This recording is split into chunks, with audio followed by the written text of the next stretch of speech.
Breaking news out of Texas. A Texas land commissioner is offering to sell thousands of acres of land in the state to the Trump administration for the purposes of building mass detention camps. The original offer was around 1,400 acres, but now she's amending it to increase it even more. If you think this sounds like Germany in the 1930s, you're actually not far off. But who would do it and who's going to pay for it? ICE certainly doesn't have the funding. We can barely deport the people who are sitting in prisons convicted of actual felonies. There's no way that Trump can realistically and legally utilize the Alien Enemies Act of 1798 to do it because we're not actually at war with people who are living in the United States. And we also know that utilizing the National Guard in order to work domestic affairs rather than what they're supposed to be doing isn't exactly a walk in the park. Considering Texas elections are coming up in 2026, this seems like a MAGA marketing ploy in order for the commissioner to be reelected. So good luck. I've seen a lot of people confused about the fact that Native Americans are being picked up by ICE, and they're like, where are they even going to deport them to? Oklahoma? I need you to get like 2 steps ahead. Mass deportations is exactly how it started in 1930s Germany, until they conveniently realized that they had nowhere to actually deport these people to. So what did they do? They invested in building detention centers, which we now know as concentration camps. That's exactly what they did. There's a reason that Native Americans were brought up in the birthright citizenship argument. It was not a mistake that Native Americans were picked up. They are planning for it. They are also going to use the excuse that Mexico is turning away all of the deportees as another reason why they need to build more detention centers. And don't get me wrong, I'm not mad at Mexico. Other countries need to be fighting back as well. That's not the point of this.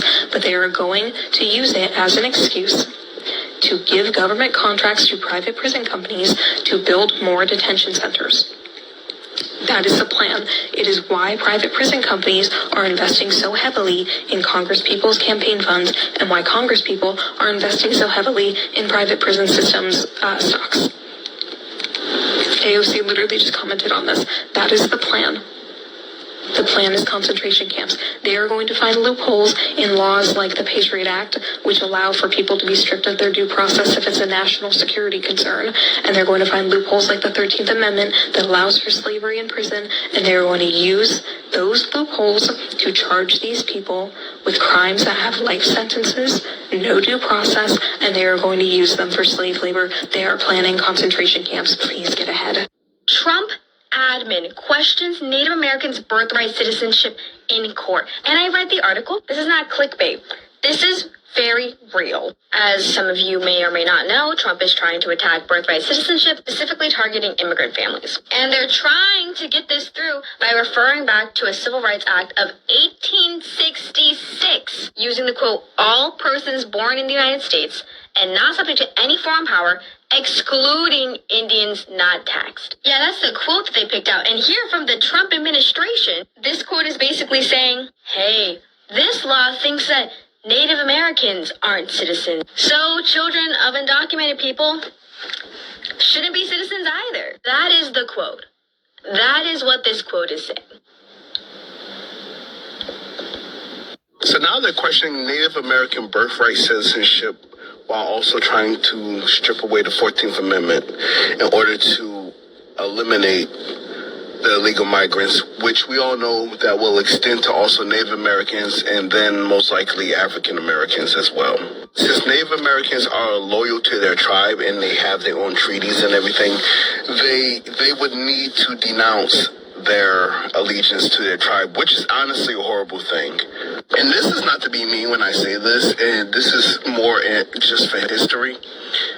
Native Americans should have stopped white people when they started putting their names on the Native American list. Now, while many people act like they don't know, there were many dark-skinned Native Americans. There were many Native Americans that were reclassified as Negro. And as they stripped away their rights to be Native American, they then forced their names onto the Native American census list. White people. That's why you see so many super white Native Americans with 1% Native. And many of them don't even have Native American blood. They're just lying about it because their family's been on the list the whole time and they have been receiving benefits. And this is why you have to draw a line.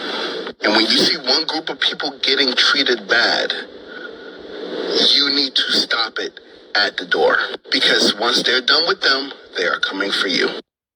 We are a great people. We're a race of people. And as a race and as a spiritual people, we have lots to give the white man. The white man is not a spiritual person. He's an academic person. He's a person who relies on his ability to use his academic nature, his mentality, but not his spiritual nature. And because of that, the white man is on the verge of annihilating himself. He has atomic nuclear weapons that he knows that he can press a button and wipe out himself completely. He is a man who is dead already, dead before he even dies. That is where the white man is. We as a people can give those people something. We can give them back their spiritual nature and give them back life and give them back the eternal beings that we are. And I think that we have so much to give, and we have a responsibility to give this, because if we don't, those people are going to destroy themselves, and maybe us along with them.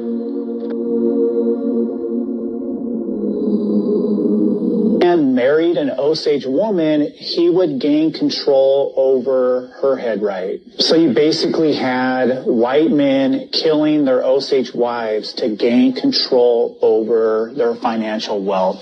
This is the chilling connection to Ree Drummond, aka Pioneer Woman. Ree Drummond's family has historical ties to some of these head rights. Drummond's family, including Ree's husband Ladd, owns about 9% of this land, once belonging to the Osage tribe, valued at approximately $275 million. The Drummonds were involved in all kinds of questionable financial practices, leading to the exploitation of the Osage Nation. They gained their wealth through stealing from the Osage. The Drummonds family acquisition of land, including parts owned by William Hill, one of the few people to be convicted of the Osage murders, and their interactions with the Osage people are central to the narrative. This land that is currently owned by the Drummonds is soaked in Osage blood. There may have been over 100 murders so that white folks could steal Osage wealth.